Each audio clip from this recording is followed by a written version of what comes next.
We're still snowed in from this snowstorm down here in the south, but it's given me some time to kind of prepare for Lent.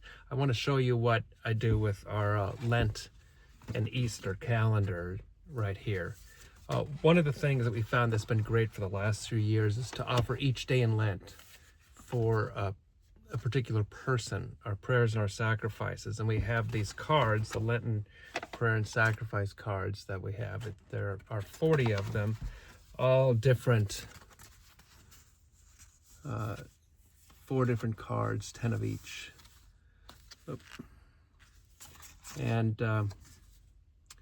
you can send these off to a person. I mean, think about how you'd feel if you received one of these things. Somebody sends you a card and says, "My prayers and sacrifices this Lenten day are being offered for you and your intentions." And then what we offer with that is a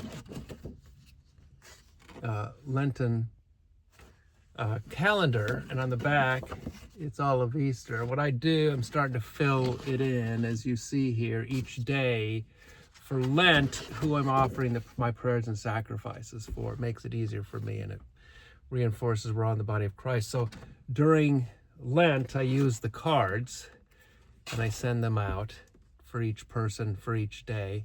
And then for Easter, what I like to do is think of the dead, the deceased, and make sure I'm praying for them as well. Obviously, I don't send them a card. But during that time, we're thinking of the resurrection of the dead, Easter. I can use each day, and I'm starting to fill those in. So that may be a great idea for you and your family. It really captures the imagination of children. So God bless you as you prepare for Lent 2026.